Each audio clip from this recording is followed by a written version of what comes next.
오늘 하나님이 주신 말씀은 사도행전 7장 1절에서 10절까지입니다. 같이 한 목소리를 읽겠습니다. 대제사장이 이르되 이것이 사실이냐? 스데반이 이르되 여러분 부형들이여 들으소서. 우리 조상 아브라함이 하란에 있기 전 메소포다미아에 있을 때에 영광의 하나님이 그에게 보여 이르시되 내 고향과 친척을 떠나 내가 내게 보일 땅으로 가라 하시니 아브라함이 갈대아 사람의 땅을 떠나 하란에 거하다가 그의 아버지가 죽음에 하나님이 그를 거기서 너희 지금 사는 이 땅으로 옮기셨느니라.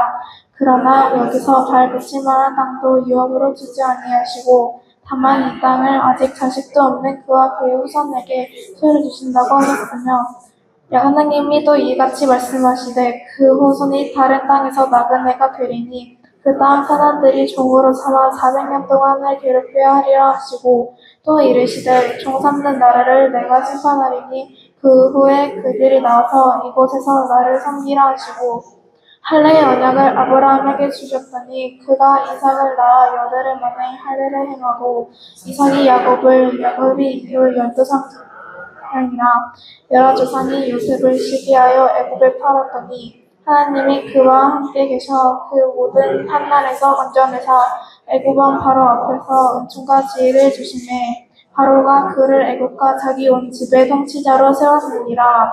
이 말씀은 우리를 향한 하나님의 말씀입니다. 제가 몇 달 전에 여러분 넷플릭스 보시는 분도 있고 안 보시는 분도 있을 텐데요. 거기서 재미난 드라마를 하나 봤습니다. 중증 외상센터라는 드라마였는데요. 참 재밌었습니다. 실력이 좋은 의사가 나오는데요. 그 교수의 이름은 백강혁 교수입니다. 이 교수가 한국의 병원에서 급한 환자들 응급센터를 차리면서 나오는 내용의 드라마였습니다. 이 드라마가 재밌는 이유가 있었는데요. 단순한 의료 드라마가 아니라요. 이 교수가 너무 다이나믹한 삶을 사는 겁니다. 환자가 발생되면 보통은 환자들이 병원으로 이송을 오죠. 급한 환자들은 무엇을 타고 오죠? 앰뷸런스 타고 옵니다. 삐요삐요 타고 올라오는데요. 가끔씩 보면 차가 뒤집혀지고 어딘가에 넘어지면 앰뷸런스를 타고 오지 못할 때 의사들이 먼저 그곳에 달려가는 경우가 있습니다. 여러분, 이 의사의 놀라움은 이것입니다. 안전한 수술방, 소독이 잘 되어 있는 곳에서 수술을 진행하는 것이 아니라 달리는 차 안에서 막 수술합니다. 차가 덜커덩 거리는데 거리낌 없이 거기에 망치와 칼을 갖다 들이댑니다. 공중에 헬리콥터에서도 막 수술을 해요. 장소도 따로 중요하지 않습니다. 절벽에서도 수술하고 들판에서도 수술합니다. 왜 그가 그렇게 무리해서 수술을 했을까? 이유가 간단합니다. 환자의 생명이 급했기 때문이에요. 병원으로 이송될 때까지 환자가 살 수 없을 때 그는 물불 가리지 않고 그곳이 어디든 수술을 하는 것을 보게 됩니다. 환자의 생명의 지킴에 있어서 정말 중요한 것이 있는데 수술하는 장소가 아니더라고요. 환자의 생명을 지키기 위해서 정말 중요한 건 수술을 하는 시간입니다. 그것을 골든타임이라고 이야기해요. 여러분 들어보셨죠? 문제가 일어났을 때 그것을 딱 해결할 수 있는 그 마지막 시간, 골든타임. 제가 이 드라마를 보면서 이런 생각이 들었습니다. 어쩌면 우리의 예배가 우리의 삶에 참 중요한 골든타임이겠다. 여러분, 이 예배가 우리를 살립니다. 여러분 믿으십니까? 여러분 신앙생활 잘하기 위해선 예배를 잘 드리는 게 정말 중요합니다. 여러분, 예배는 우리를 회복시키고 여러분 우리를 새롭게 하고 우리를 거룩하게 만듭니다. 우리는 이런 표현 참 많이 씁니다. 예배를 드리고 왔다. 예배를 보았다.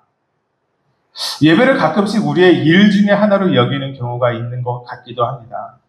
왜냐하면 우리의 물질과 재정과 정성과 시간과 헌신이 우리의 예배 시간에 녹아져 가기 때문이죠. 그래서 우리는 사실 많은 것을 하나님께 드리며 살아간다고 생각합니다.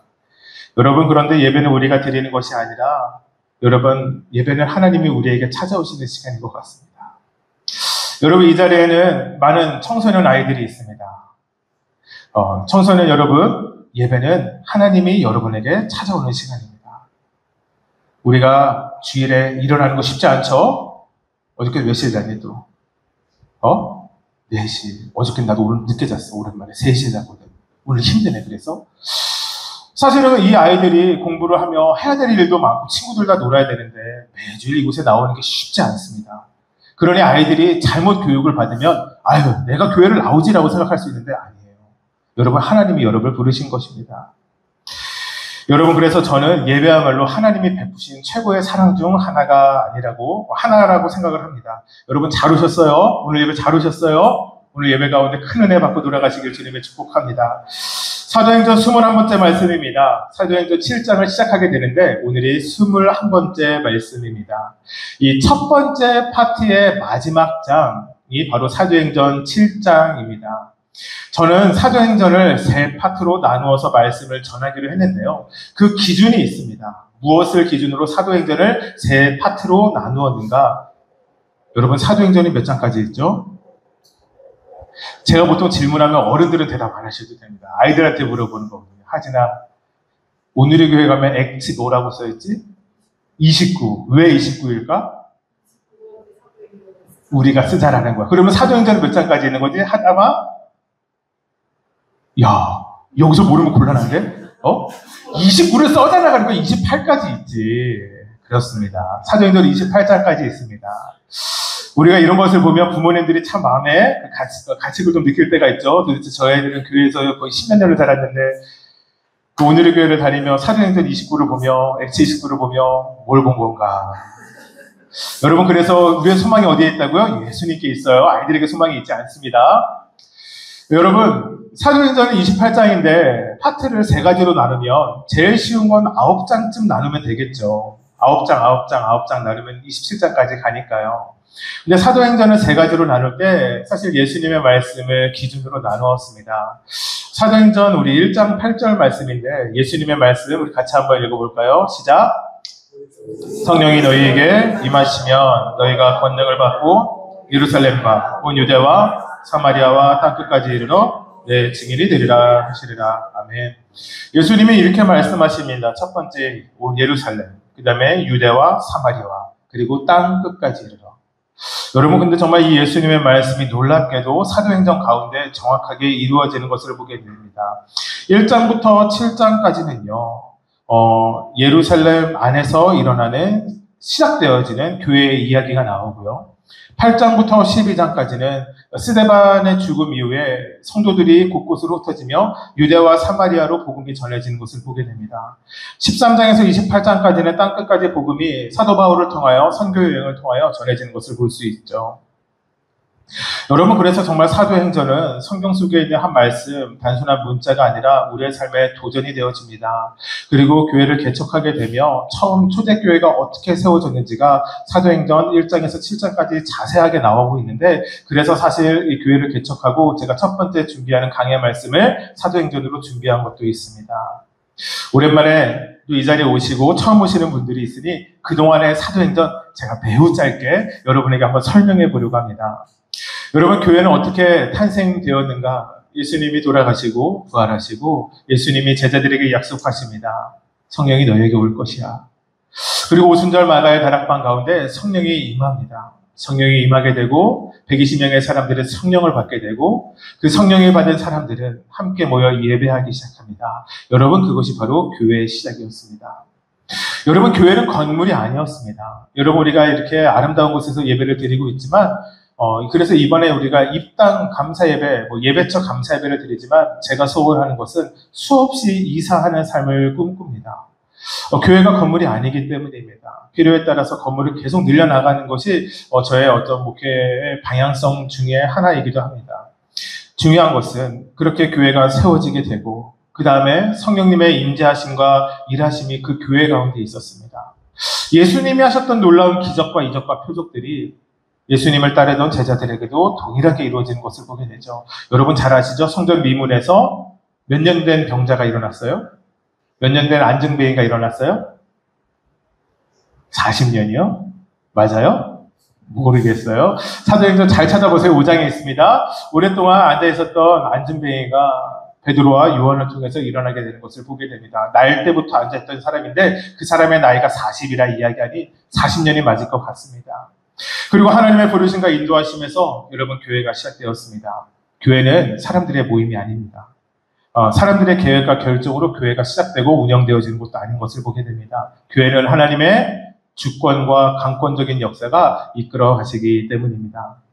그리고 오늘의 말씀 7장을 4주에 걸쳐서 말씀을 전하려고 합니다.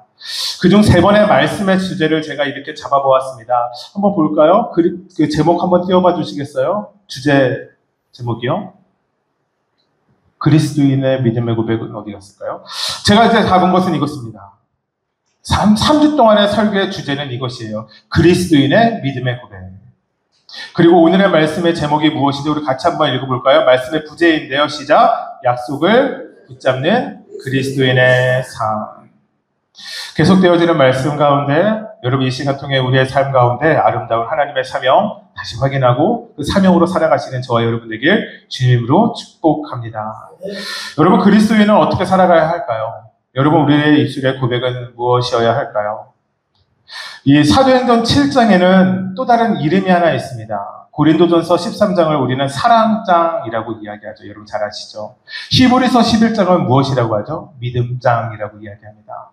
여러분 사도행전 7장에는 3가지 정도의 이름, 더 많은 이름이 있을 수 있겠으나 3가지 정도의 대표적인 이름이 있는데 첫 번째 스데반 집사의 마지막 항변이라는 이름을 댈 수 있고요. 두 번째 신약의 가장 위대한 설교라고도 이름을 붙일 수 있고요. 마지막으로 첫 순교자 스데반의 유언이라고도 이야기할 수 있는 장입니다.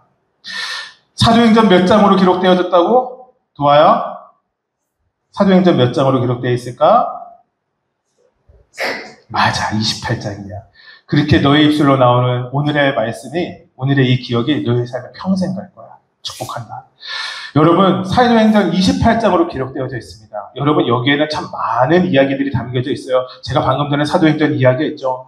예수님이 무엇을 이야기하셨는가? 제자들이 성령을 어떻게 받게 되었는가? 성령을 받은 제자들의 모습은 무엇이었는가? 교회는 어떻게 세워져 나가기 시작했는가? 그렇게 세워진 교회는 이 땅 가운데 무슨 일을 했는가?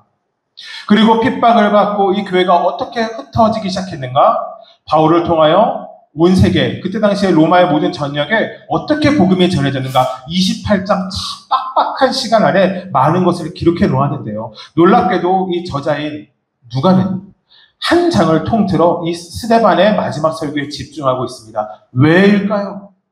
왜 그가 사실은 집사로 세워져서 교회 안에서 대단한 일 하지 않은 것 같은데 짧은 시간 교회의 사명을 감당했던 것 같은 사람인데 한 장을 통틀어 그렇게 긴 설교를 왜 누가는 적어야 했을까요? 아마 그 분명한 이유가 있었던 것 같습니다. 저는 그렇게 생각합니다. 왜 누가가 한 장을 다 스데반의 이야기를 적었는가? 그리스도인의 믿음의 고백이 너무 중요했기 때문 아닐까라는 생각이 들어요. 여러분 이번 주 믿음의 고백으로 살아가셨습니까? 아니 여러분 우리의 입술에 믿음의 고백이 사라지진 않았습니까? 저는 여러분의 입술 가운데 믿음의 고백이 회복되어지길 주님의 축복합니다. 여러분의 삶에 다시 한번 간증이 시작되어지길 주님의 이름으로 축복합니다. 여러분 이것이 우리의 삶이어야 합니다. 여러분 우리의 입술은 세상 걱정하라고 있는 것 아닙니다. 여러분 우리의 입술은 주변의 사람 원망하라고 있는 것도 아닙니다. 여러분 우리의 입술은 영어만 예쁘게 말하라고 있는 것도 아닙니다. 일본어 노래 부르라고 있는 것 아니에요. 도아야 너는 무슨 말 가장 많이 하니? 친구들과 무슨 이야기 요즘 하는 거 좋아하니? 내가 알기로는 도아가 게임하는 거 좋아하는데 도아의 입술은 게임만 하기 위해서 존재하는 입술은 아닌 건 확실합니다. 여러분 우리의 입술, 여러분 그리스도인의 고백, 여러분 우리는 믿음의 고백을 하기 위해서 우리의 입술이 있습니다. 제가 말씀 읽었지만 7장의 구조를 정말 짧게 이야기해드릴게요. 보통 역사 이야기, 구조 이야기하면 여러분 조금 지루하신데 제가 정말 짧게 준비했어요. 첫 번째, 아브라함과 요셉의 이야기로 시작을 합니다. 스데반이 마지막 항변을 하라고 하는데 7장의 구조는 총 3가지로, 그러니까 4가지로 준비되거든요. 갑자기 뜬금없이 아브라함과 요셉의 이야기를 합니다. 그 다음에 모세의 이야기를 합니다. 그리고 다윗과 솔로몬의 이야기를 해요. 왜 그가 그런 이야기들을 했을까? 그리고 마지막으로 스데반이 이야기했던 건 예수님에 대한 이야기를 합니다. 아브라함과 요셉, 모세, 다윗과 솔로몬. 예수님의 오심과 무슨 상관이 있을까? 우리가 4주 동안 이 말씀 제가 잘 풀어도록 하고 있으니 여러분 잘 따라오셔야 합니다. 우리 1절 말씀 같이 한번 읽어볼까요? 시작. 대제사장이 이르되 자, 대제사장이 무엇인가를 묻고 있습니다. 여러분 이 말이 무엇인가 제가 한번 해볼게요. 당신의 말은 진짜입니까? 가짜입니까? 여러분 저에게 집중하세요. 뒤에서 움직이는 거, 애들 떠드는 거 괜찮습니다. 얘들아, 설교 듣다가 졸리면 자리에 일어나도 나는 아무런 동요가 없단다. 알겠지? 여러분 이렇게 얘기하는 겁니다. 대제사장이 이르되 이것이 사실이냐? 스데반에게 묻습니다. 당신이 말한 것이 진짜입니까? 가짜입니까? 라고 물어보고 있는 것이에요. 여러분 무엇을 물었을까요? 지금 대제사장은 스데반에게 무엇이 진짜냐? 라고 묻고 있는 것일까요? 여러분 6장 13절 14절 지난주 말씀이었는데 같이 한번 읽어보겠습니다. 시작. 거짓 증언들을 세우니 이르되 이 사람이 이 거룩한 곳과 율법을 거슬러 말하기를 맞이 아니하는도다. 그의 말에 이 나사렛 예수가 이곳을 헐고 또 모세가 우리에게 전하여 준 규례를 고치겠다 함을 우리가 들었노라 하거늘. 대제사장이 이것을 물어본 것입니다. 당신 신성모독한 건 칩니까? 당신 율법을 파괴하라고 지금 사람들에게 이야기하고 다닌 것입니까? 아니 성전을 테러하겠다라고 지금 사람들에게 이야기한 것이에요? 왜 그렇게 얘기했습니까? 거짓 증인들이 사내들인 공회에서 사람들 앞에서 이렇게 거짓 증언하였기 때문입니다. 자, 한번 이렇게 제가 예를 들어볼게요. 여러분 무단횡단 최근에 해보신 적 있어요? 그쵸, 잘했어요. 여러분 무단횡단을 할 수도 있고 안 할 수도 있어요. 얘들아 정죄하는 건 아니야. 여러분 제가 한번 해볼게요. 이제 요즘엔 다 초가 나오잖아요. 몇 초 남았다. 제가 급하게 뛴 거예요. 무단횡단 몇 초 안 남았어요. 근데 갑자기 덜커덕 핸드폰이 땅바닥에 탁 떨어진 거예요. 저는 앞으로 달려나가고 뒤로 돌아서 핸드폰을 주웠어요. 그새 불은 빨간색으로 변했어요. 근데 갑자기 저기서 경찰차가 싹 오더니 선생님 이렇게 약간 이렇게 뭐 이런 거 하잖아요. 안에서 마이크로 선생님 멈춰주십시오. 제가 멈췄어요. 무단횡단 하셨습니다 선생님. 뭐 범칙금 4만 원입니다. 이러는 거예요. 억울하잖아요. 왜 억울해요? 제가 빨간불일 때 건너기 시작했어요? 아니요. 저 파란불 때 건넜어요. 억울하잖아요. 그럼 저는 어떻게 반응할까요? 저는 아마 이렇게 반응할 거예요. 아니에요. 저 빨간불에 건너지 않았어요. 제가 파란불에 건너는데 핸드폰이 떨어져가지고. 저기 CCTV가 있네요. CCTV 한번 돌려봅시다. 그러면 제가 파란불에 건넜다는 증언이 나올 거예요. 아까 저 아줌마랑 같이 건넜는데 아주머니 얘기 좀 해주세요. 저 빨간불에 건너지 않았다고.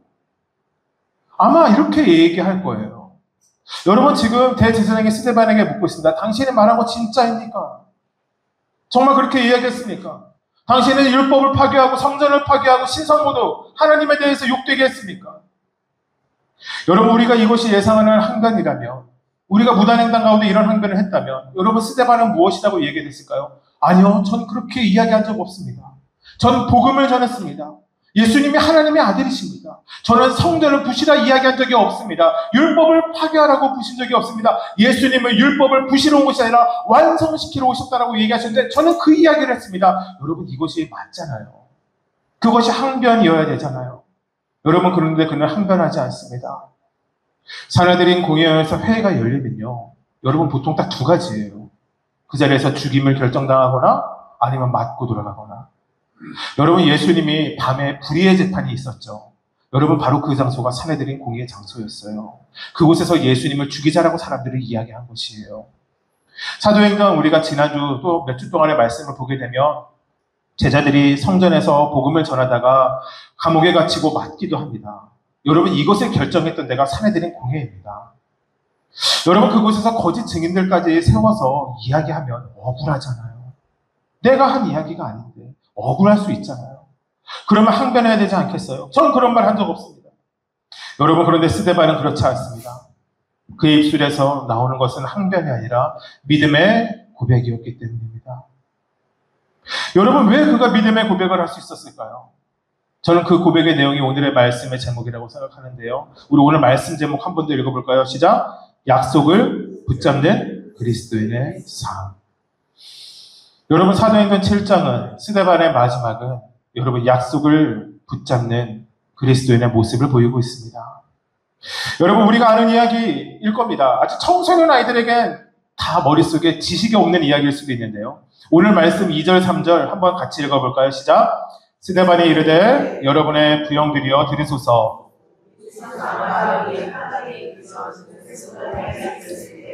영광의 하나님이 그에게 보여 이르시되 내 고향과 친척을 떠나 내가 내게 보일 땅으로 가라 하시니. 여러분 그래도 우리가 창세기 많이 읽었잖아요. 성경 통독하면 어디부터 읽어요? 장세기부터 읽으니 여러분 우리가 이 말씀 잘 알고 있습니다. 하나님이 아브라함을 부르시고 있는 말씀입니다. 사실은 저는 이 말씀 읽을 때마다 정말 하나님께 참 많은 감사와 은혜를 고백하게 됩니다. 왜냐하면 아브라함이 하나님을 찾은 것이 아니라 하나님이 아브라함을 부르셨다라고 이야기하고 있기 때문입니다. 여러분, 그리고 그 영광의 하나님이 우리를 이곳으로 부르셨습니다. 여러분, 만약에 우리가 하나님을 직접 찾아야 한다면, 아니면 우리의 어떠함으로 하나님을 만나야 한다면 얼마나 힘들까요? 우리가 노력해서 우리가 무엇인가를 해서 하나님을 찾아가야 되는 길이라면 얼마나 힘들고 고달프고 어려울까요?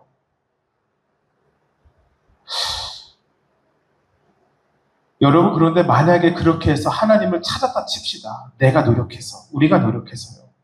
여러분, 우리가 노력해서 찾은 하나님이라면, 그래서 그 하나님께서 우리에게 말씀하신다면, 여러분 또 우리는 그것을 순종하며 살아갈 수 있을까요? 여러분, 하나님이 우리에게 말씀하고 있는, 끊임없이 말씀하시고 있는 것 중에 하나가 이것입니다. 내가 거룩하니 너희도 거룩하라. 무엇이라고요? 하나님이 우리에게 무엇을 말씀하세요? 내가 거룩하니 너희도 거룩하라. 여러분, 이것이 하나님이 우리에게 원하시는 모습입니다. 거룩. 세상과는 구별된 모습. 하나님의 성품, 우리는 그것을 거룩이라고 이야기합니다. 여러분, 근데 우리의 모습이 거룩합니까? 아니, 거룩에 조금이라도 지난주에 한 발자국 더 나아가신 여러분의 삶이 있으십니까? 여러분, 우리는 거룩을 어떻게 이루며 살아갑니까? 저는 목재소에서 일을 합니다. 아세요, 집사님? 그때 제가 여러 번 얘기했었죠? 제가 목재소에서 일을 합니다. 공장 같은 곳입니다. 하루에 나가는 커다란 택배차가 있는데요. 거기에 2차를 가득 세워서 물건을 이제 내보냅니다. 전국 각지에서 나무로 된 책상, 침대, 별의별 거를 왜 시키는지는 잘 모르겠지만, 그거가 많이 시켜야지 제가 월급을 받으니까 시켜야 되겠지만, 하여튼간 엄청난 물량의 이 목재를 다룹니다. 사실은 제가 몸을 쓰는 일도 처음 해보고, 여름에 에어컨이 없는 곳에서 일을 하는 것도 군대 이후로 거의 처음인 것 같습니다. 농활 활동이 있긴 했네요. 쉽지 않더라고요.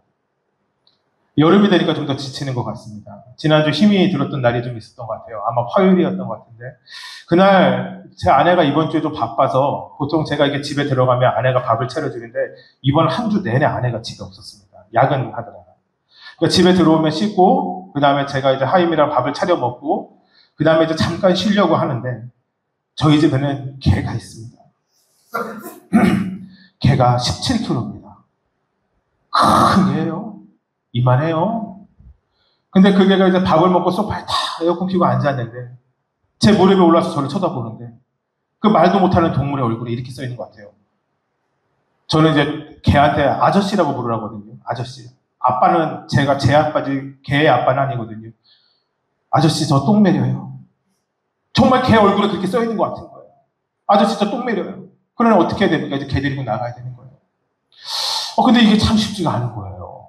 덥고 지쳤고 밥 먹었고 하루 종일 쉬지 못했는데, 이 또 개 산책하는 거 쉽지 않은 거예요.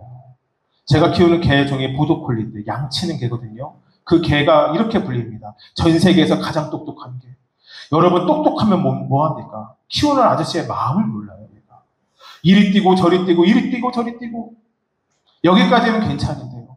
저희 집 개는 정말 큰 문제가 하나 있습니다. 지나가는 오토바이와 자기에게 짖는 개를 절대로 가만히 두지 않는다. 오토바이만 지나가면 난리가 납니다. 지나가는 개만 보면 그 지나가는 개가 자신이 향해 짖었다. 절대 용서하지 않아요. 웃는 거니? 그래요. 웃기면 웃어야 돼요. 그러면 저는 이렇게 반응합니다. 야, 이놈아! 야, 이 새끼야! 설교 시간에 야, 이 새끼는 좋지 않은 단어지만, 야, 이 새끼야! 이러면서 줄을 땡깁니다. 근데 몸이 힘드니까 이게 너무 힘든 거예요. 근데 이것이 멈추지 않은 거예요. 왜 그날따라 그렇게 뚜뚜를 행해서 짖는 개가 많은지. 너무 힘들었어요. 그래서 이제 산책을 돌아오는 길에 정말 몸이 너무 지쳐서 말 한마디 할 수 없을 때, 또 그러니까 제가 손을 들어서 얘 엉덩이를 팍 때렸어요. 얘는 똑똑한 게 아니라 맞아도 안 아픈 개가 아닌가. 아무런 그게 없이 계속 힘들게 왔어요. 근데 이게 중요한 게 그런 거 있어요. 여러분 자녀들 잘못했을 때 때려보신 적 있죠? 때리면 속이 후련한 게 아니라 마음이 아파요. 자녀를 때리면 마음이 아파요. 그러니까 마음이 또 안 좋은 거예요. 그날 저녁에 제가 아마 교회 가서 이곳에 나와서 기도를 했던 것 같습니다. 1시간 꽤 기도하는데 여러분 지금 개 이야기에 정신 팔리시면 안 돼요. 제가 무엇이래요? 우리의 삶에 거룩이 있는가? 어쩌면 개를 산책할 땐 거룩한 모습이 필요 없을지도 모르겠다 생각이 들지 모르겠어요. 개 산책할 때 거룩하게 산책하는 방법은 목사인 저도 잘 모르겠습니다. 근데 그것뿐만 아니라 정말 내 삶이 거룩한가? 이런 생각 들었어요. 아, 나는 참 선택적이고 제한적으로 거룩함을 살아가는 사람 아닌가? 몸이 편할 때, 컨디션이 좋을 때, 교회에 있을 때, 찬양을 들을 때, 찬양을 부를 때, 설교를 할 때, 이때는 나에게 거룩함이 시작되어지고, 그렇지 않을 때, 내가 몸이 힘들 때, 몸이 아플 때, 사람들이 나를 보지 않을 때, 그럴 때 나의 삶의 거룩함은 지워지는 것은 아닌가? 거룩이 나랑 멀어지는 것은 아닌가? 하나님 나에게 말씀하신 것, 내가 거룩하니 너희도 거룩하라라고 이야기하셨는데, 난 그 거룩을 내 마음대로 살아가고 있는 것은 아닌가? 여러분, 우리가 만약 노력해서 하나님을 만나야 한다면, 여러분, 우리는 정말 힘들 것 같아요. 그분의 말씀, 하나님의 말씀이 우리의 삶의 율법에 대해서 우리를 자유하게 하는 것이 아니라 우리를 가두기 시작한다면, 그 거룩하라라는 말, 여러분, 우리에게 얼마나 힘이 들고 어려운 문제일까요? 여러분, 우리가 이것을 율법으로 여기고 살아간다면, 여러분, 우리는 그리스도인이 될 자격도 없고 능력도 없는 사람들일 것입니다. 여러분, 그래서 참 다행입니다. 여러분, 그래서 하나님이 우리를 찾아오셨던 것이에요. 하나님이 우리를 찾아오셨습니다.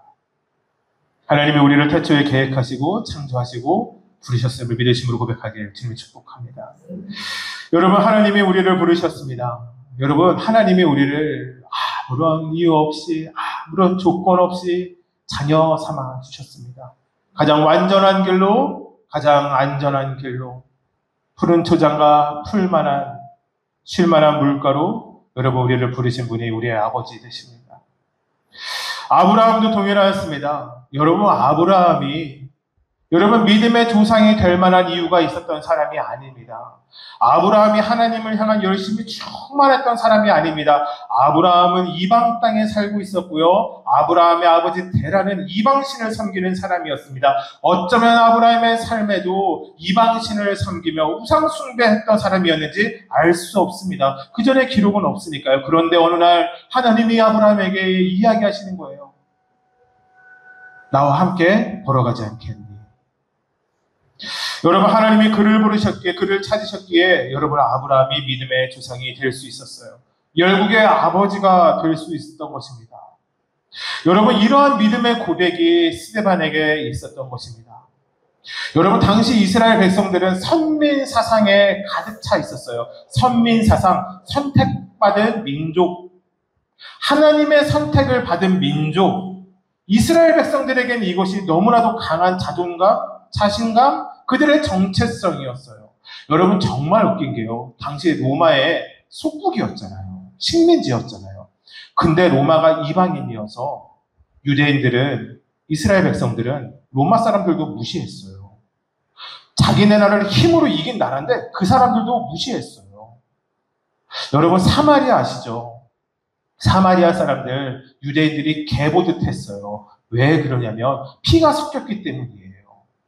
하나님께 선택받은 백성 아니라는 것이에요. 여러분, 그들이 하나님의 선택을 받은 민족이냐 받지 못한 민족이냐, 받은 민족인 것은 맞습니다. 중요한 것은 그들의 삶에 감사와 축복과 이 은혜를 잊어버리기 시작했다는 것입니다. 선민, 선택을 받은 것 너무나도 중요한데요. 그들이 감사와 은혜가 축복을 잊어버렸다는 것입니다. 어떻게 잊었을까요? 여러분, 인간은 다 잊고 삽니다. 여러분, 이것은 이스라엘 백성의 못됨이 아니라 우리의 못됨이기도 합니다. 다음 주에 나눌 말씀인데 제가 조금 스포해도 될까요? 다음 주에 나눌 말씀인데 괜찮을까요? 알겠습니다. 다음 주에 또 못 나오시는 분들은 꼭 유튜브로 잘 들어주시면 감사하겠습니다. 다음 주 설교는 이제 모세의 이야기를 다루려고 합니다. 출애굽 이야기죠. 이스라엘 백성이 얘들아 너희들도 출애굽은 좀 알지? 이스라엘 백성이 10가지 재앙 이거에서 이제 이집트 나와. 하나님의 살아계심을 본 거야. 그리고 나서 또 무엇도 봐? 홍해가 갈라지는 것도 봐. 또 뭐도 봐? 불기둥, 구름기둥도 봐. 이런 것들을 봅니다. 여러분 이스라엘 백성의 출애굽 당시에 살아계신 하나님은 늘 그들과 함께 하시는 분이었어요. 근데 모세가 40일 동안 하나님의 율법을 받으러 시내산에 올라갑니다. 40일이요. 한 달 조금 지나는 시간이죠. 여러분 근데 그들이 산 밑에서 무엇 한지 알아요? 이제 모세가 죽었나 본데? 하나님이 계시지 않나 본데? 금붙이 모아다가 금송아지만. 몇 개월의 시간을 살아계신 하나님이 펼치시는 기적 가운데 함께 살았던 이스라엘 백성이요. 40일 만에 하나님을 지워냅니다. 눈에 보이지 않는 하나님 필요 없다라는 거예요. 눈에 보이는 황금 송아지로 만족하며 살아가겠다라는 거예요. 여러분 참 이상하지 않습니까? 여러분 이런 모습은 성경 가운데 계속 나와요. 광야에서 그렇게 해서 40년의 시간을 보내고 약속의 땅 가나안으로 들어가게 됩니다. 여러분 가나안의 땅에 들어갔었을 때 여러분 만나와 메추리가 멈추죠. 여러분 그리고 이스라엘 백성들은 하나님을 다시 버리고 바알과 아세라를 섬기기 시작합니다. 여러분 왠지 아세요? 왜 바알을 믿었을까요? 바알 신이 멋있어서요? 아니에요. 40년 동안은 하나님이 그들에게 양식을 공급했어요. 그러니 하나님 안에 있을 수 있었어요. 근데 만나와 메추리가 첫 번째 끊긴 겁니다. 두 번째, 가나안에 정착하고 나서 그들이 유목민족 떠도는 생활을 하는 것이 아니라 이제 농경사회로 접어들게 됩니다. 농경사회에서 가장 중요한 게 무엇인지 아세요? 두 가지가 있어요. 일해야 되는 일꾼이 필요해요. 그래서 자식을 많이 낳아야 합니다. 근데 또 하나가 있어요. 날씨가 좋아야 돼요. 바알은 비의 신입니다. 풍요의 신이에요. 농업의 신이었어요. 그러니 그들이 선택한 건 40년 동안 자신을 먹여 살리고 옷이 헤어지지 않고 발이 부러뜨리지 않고 줄이지 않고 살아갔던 그 하나님의 은혜는 다 잊어버리고요. 선민사상 하나님께 선택받은 사람이라고 하는 이 인간들이 선택하는 것은 바알과 아세라였던 것을 보게 됩니다. 여러분 이것이 선택받은 거룩한 하나님의 백성의 모습 그리고 어쩌면 감사와 은혜를 잊어버리고 살아가는 우리의 모습이 아닌지 여러분 우리는 정말 잘 살아가야 합니다. 그들이 말하는 선민의식, 율법을 지키는 삶, 하나님께 열심인 종교성, 여러분 이 시대를 살아가는 우리의 모습과 닮아 있는 것 있다면 여러분 우리가 제거해야 되지 않을까요? 기준이 무엇인지 잃어버리며 헛된 열심만 하는 것이 우리의 모습이기 때문입니다. 여러분 정말 잘 들으셔야 돼요. 여러분 오늘 말씀, 이 말씀 잘 기억하고 돌아가시면 정말 우리의 삶에 도움이 될 것입니다. 여러분 거룩함은 우리의 행동에 있지 않습니다. 여러분 잘 들으세요. 거룩함은 우리의 행동에 있지 않습니다. 여러분 거룩한 신앙의 본질은 우리가 무엇을 하는가가 아니라 우리가 어떠한 사람이 되는가에 있기 때문입니다. 거룩함은 우리가 세상과 나뉘어지는 기준점입니다. 무엇을 더해서 거룩해지는 것도 아니고 무엇을 덜해서 거룩해지는 것도 아닙니다. 여러분 우리가 거룩해지는 방법 하나예요. 하나님 닮아가는 것이에요. 예수님 따라가는 것이에요. 성령님의 인도하심 받는 거예요. 뭐라고요? 우리가 거룩해질 수 있는 방법은 하나예요. 무엇이라고요? 하나님 닮아가는 것이에요. 예수님 닮아가는 것이에요. 성령님 의지하며 살아가는 것이에요. 한 말씀을 통해 하나님 알아가고 그 말씀을 우리가 살아가기 위해서 무릎 꿇고 기도할 때 하나님의 마음 알아가게 되고 말씀으로 세상을 살아갈 때 우리가 하나님의 자녀로서 살아갈 수 있는 것입니다. 여러분 거룩함의 본질 여러분 잊어버리지 않게 되길 주님의 이름으로 축복합니다. 산에 들인 공회원 여러분 그곳에 성경 모르는 사람 없었어요. 다 거기에 있는 사람들 제사장들이고 율법자들이고 서기관들이었고 바리새인이었고 사두개인들이었어요. 여러분 그들은 성경에 능통한 사람들이었어요. 아브라함 모르는 사람 아무도 없었어요. 여러분 우리도 아브라함을 알지 않습니까? 근데 스데반이 아브라함 왜 이야기하냐? 지식적인 아브라함을 이야기하고 있는 것이 아니에요. 아브라함이 어떤 삶을 살아갔는지 그가 어떤 사람이었는지를 이야기하고 싶은 것이에요. 여러분 그 말씀이 바로 오늘 본문 5절 말씀 한번 같이 읽어볼까요? 시작. 그러나 여기서 발붙일 만한 땅도 유업으로 주지 아니하시고 아직 자식도 없는 그와 그의 후손에게 소유를 주신다고 약속하셨으며 오늘 제목 다시 한번 기억해 봅시다. 약속을 붙잡는 그리스도인의 삶. 여러분, 우리는 어떤 약속을 붙잡아야 합니까? 살아계신 하나님의 말씀 붙잡는 인생 되시길 저와 여러분 되시길 주님을 축복합니다. 여러분, 언약의 하나님의 말씀을 붙잡아야 합니다. 여러분, 아브라함이 붙잡았던 것이 있습니다. 여러분, 그가 무엇을 붙잡았을까요? 여러분, 처음에 아브라함이 하나님에게 기대했던 건 진짜 땅이었을지 모르겠습니다. 왜냐하면 처음에 땅을 약속하셨어요. 내가 너에게 보일 땅으로 가라. 그 땅에 가면 하나님이 나에게 아브라함 라고 적혀져 있는 땅을 주시리라 생각하지 않았을까요? 여러분, 그런데 그렇지 않습니다. 여러분, 하나님이 아브라함에게 약속하신 것이 또 있습니다. 후손들을 약속하셨어요. 뭐처럼요? 하늘의 별처럼, 땅의 티끌처럼, 먼지처럼 셀 수 없을 만큼 많은 후손들을 하나님이 아브라함에게 약속하셨어요. 여러분, 하나님 약속하신 거 우리의 삶에 이루어지시는 거 믿으십니까? 아멘. 여러분, 그러면 아브라함에게 지금 뭐 정도 있어야 돼요? 자녀가 1000명쯤 있어야 되는 거 아니에요? 하늘의 별처럼이라면서요. 땅의 먼지 땅의 티끌처럼이라면서요. 그러면 10,000명쯤 있어야 되는 건 아니에요. 하나님의 약속이 이루어지려면요. 아브라함의 땅이 있어야 되는 것 아닙니까? 경계선이 탁 쳐 있어가지고 여기는 아브라함의 땅이야. 아무도 들어오지 못해. 여러분, 이런 거 있어야 되지 않습니까? 여러분, 그런데 그렇지 않더라고요. 여러분, 그가 소유한 땅, 그가 죽었을 때 자신의 아내와 묻힐 땅, 세겜에 있는 땅 하나였고요. 여러분, 그의 후손, 여러분, 하나 있었던 이스마엘 광야로 내보내고, 벳세에 얻은 아들 누구예요? 이삭. 자신의 손으로 죽일 뻔했어요. 하나님 약속하셨는데 자신의 삶에 그 약속이 이루어지지 않았었어요. 무엇 하나 가지지 못했던 것이 아브라함의 삶이었어요. 여러분, 그런데 그가 가진 것이 있습니다. 무엇입니까? 하나님의 약속이에요. 사랑하는 여러분은 하나님의 약속으로 살아가시게 되길 주님을 축복합니다. 여러분, 하나님의 약속은 무엇이었습니까? 내가 너로 하여금 보게 그러니 되게 하리라. 하나님이 아브라함에게 이 말씀을 약속하셨던 거예요. 그러니 아브라함이 붙잡고 살아간 건 자신의 자녀가 아니에요. 나에게 주어진 땅이 아니었어요. 양과 염소와 말과 낙타가 아니었던 것이에요. 그가 끝까지 붙잡았던 것은 살아계신 하나님의 말씀이었어요. 여러분, 그렇습니다. 믿음은 소유하는 것이에요. 사랑하는 여러분, 여러분의 있는 말씀, 믿음 소유하게 되시길 주님을 축복합니다. 땅이 소유 중에 눈에 보이는 자녀들이 기업과 재물이 그에게 복이 된 것이 아니기 때문입니다. 믿음, 하나님의 말씀을 믿는 믿음, 세상의 것을 붙잡는 삶이 아니라 그 약속을 붙잡는 삶, 그것이 아브라함에게 복이 되었던 것이에요. 두 번째, 스데반이 이야기하는 것은 요셉의 이야기입니다. 시간이 좀 지나가서 짧게 이야기하려고 해요. 우리 학생들 화이팅. 그래도 이 정도면 재밌게 하지 않네. 내가 많이 노력한단다. 여러분, 요셉의 삶을 계속 이야기할 때, 자, 여기서 퀴즈 하나 갈까요? 제가 이따가 한 아이에게 한해서 아이스크림 베스킨라빈스 하나 보내드릴게요. 여러분, 뭐 움직이는 길에 하나 언젠가 사 먹어요.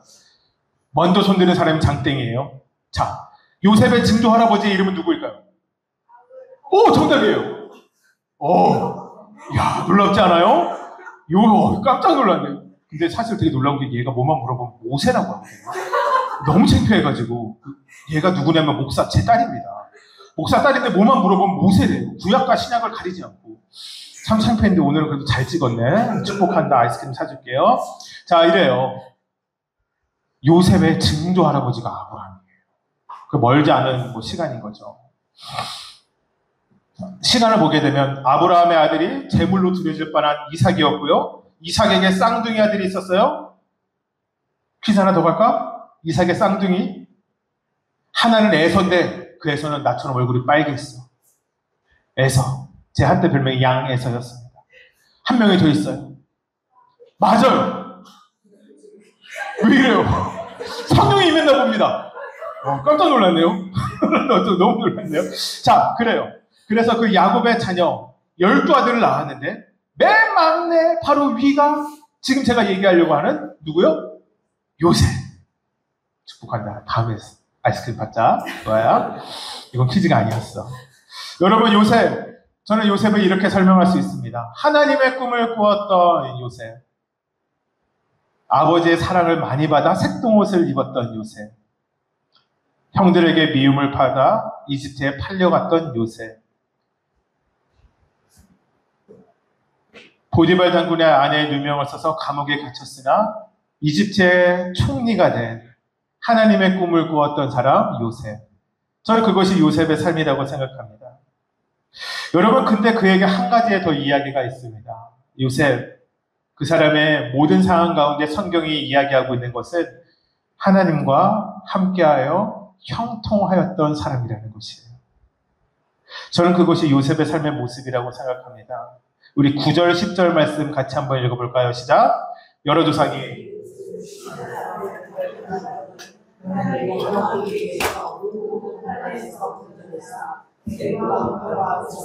은총과 지혜를 주시매 바로가 그를 애국과 자기 온 집의 통치자로 세웠느니라.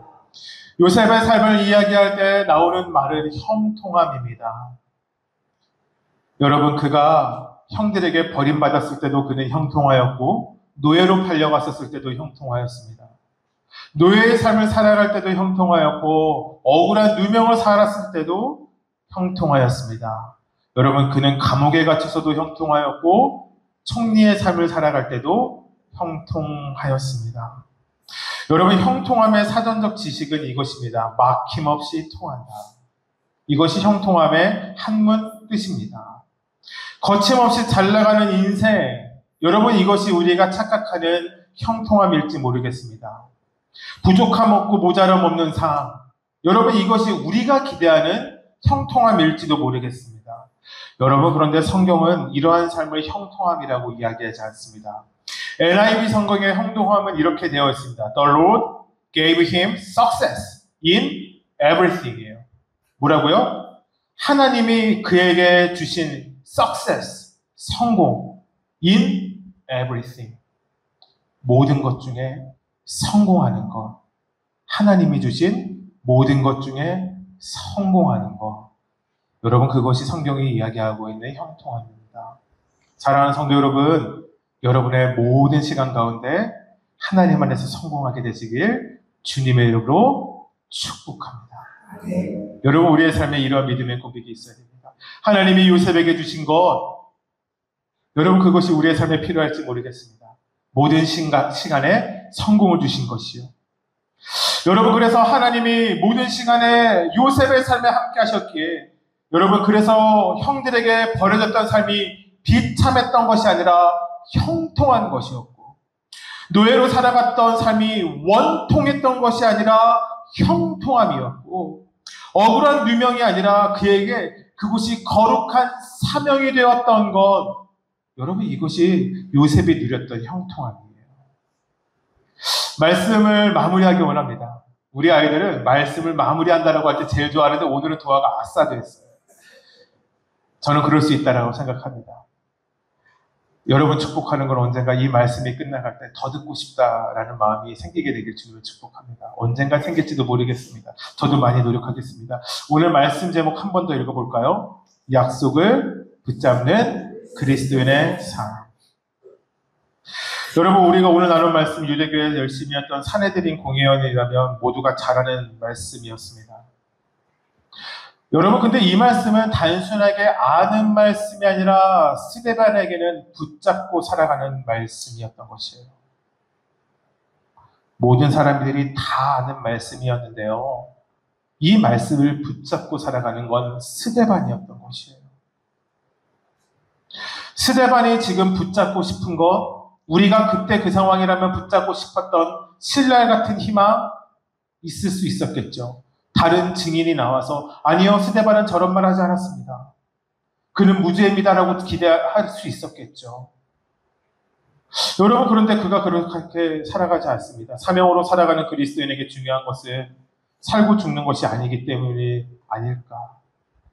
스데반이 하고 싶은 이야기는 이것이었던 것 같습니다. 약속, 하나님과 내 사이에 있는 성경 가운데 있는 살아있는 약속.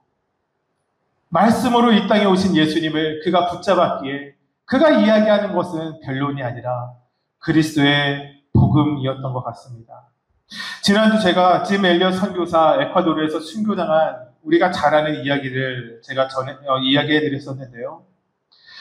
젊은 선교사 짐 엘리엇, 그리고 그 선교의 사명을 계속 이어갔던 엘리자베스 엘리엇의 나중에 이 엘리자베스 엘리엇이 젖는 자의 그늘이라는 책을 쓰게 됩니다. 그 책의 내용을 제가 좀 가져왔는데요. 우리 다윗의 같이 한번 읽어볼까요? 시작. 젖는 자의 그늘 아래에 사는 자여, 나는 여호와를 향하여 말하기를 그는 나의 피난처요 나의 요새요 내가 의뢰하는 하나님이라 하리니. 에콰도르의 쿠라레이 강가에서 이 짐 엘리엇, 네이트 세인트, 에드 맥켈리, 피터 플레밍, 로저 유더리언, 이 5명의 젊은 유명한 선교사들은 창에 찔려 죽임을 당하게 됩니다. 그리고 시신도 찾을 수 없었습니다. 왜냐하면 그들은 식인종이었기 때문입니다. 시간이 흘렀을 때, 이 소식을 알게 되었었을 때, 이 짐 엘리엇과 그 부인 엘리자베스 엘리엇은요, 결혼한 지 3년 되었을 때고요, 10개월짜리 여자아이가 집에 있었던 상황이었습니다. 시간이 다 지나가고 나서 그녀가 쓴 책이 제가 방금 얘기했던 전능자의 그늘이라는 책입니다. 근데 그 책에 이런 내용이 있습니다. 그것은 사고가 아니다. 비극이 아니다. 하나님의 계획하심이었음을 본다. 세상이 이야기하는 쓸데없는 낭비가 아니라 하나님이 계획해 놓으신 사명이었다. 여러분, 그의 신앙의 유산이 멈춰지지 않았습니다. 그의 아내에게 또 미국의 젊은이들에게 흐르기 시작했습니다. 짐 엘리엇이 대학교를 다니며 공부했던 책상 앞에는 한 문구가 적혀졌는데요. 여러분, 이 부모님들 혹시 기억을 잘 하시면 저에게 물어보시면 제가 이 문구를 알려드리겠습니다. 이 아이들의 이 짐 엘리엇 선교사의 책상 앞에 공부를 할 때 힘들 때마다 봐왔던 문구는 이것입니다. 영원한 것을 얻고자 영원할 수 없는 것을 버리는 자는 바보가 아니다. 영원한 것을 얻고자 영원할 수 없는 것을 버리는 자는 바보가 아니다. 그 젊은 선교사가 순교의 시간, 아니 그의 삶의 평생 무엇을 붙잡고 살아갔는지 그가 써놓았던 이 글귀에서 우리는 생각해 볼 수 있습니다. 그는 자신의 목숨을 내어놓는 것, 영원하지 않는 것을 붙잡으려 살아갔던 인생이 아니었기에 그의 삶은 낭비가 아니었던 것입니다. 왜요? 그의 삶에 더 중요한 하나님의 영원하시고 신실하신 변하지 않는 말씀이 그의 마음에 새겨져 있었기 때문이에요. 영원한 것을 얻고자 영원하지 않은 것을 버리는 용기가 여러분 그의 마음에 있었습니다. 사랑하는 여러분, 여러분의 마음에 질문을 던집니다. 여러분 이번 한 주 무엇 붙잡고 살아가시겠습니까? 여러분 무엇을 단단히 붙잡고 살아가시겠어요? 말씀 붙잡는 인생 되시길 주님을 축복합니다. 하나님 말씀 붙잡고 살아가게 되시길 주님의 이름 축복합니다. 세상 것에 휘둘리는 삶 아니라 하나님의 말씀에 순종하는 삶, 이것이 저와 여러분의 삶 되길 주님의 이름으로 축복합니다. 여러분 이 시간 같이 한번 기도합시다. 우리 말씀 떠올리며 기도합시다. 우리 기도하실 때 이렇게 기도합시다. 하나님 말씀으로 살아가는 우리 되게 하여 주시옵소서. 순종함으로 살아가는 우리 되게 하여 주시옵소서. 여러분 시간 주여 한번을 치시고 같이 한번 믿음으로 기도하며 나아가겠습니다. 주여, 하나님 아버지가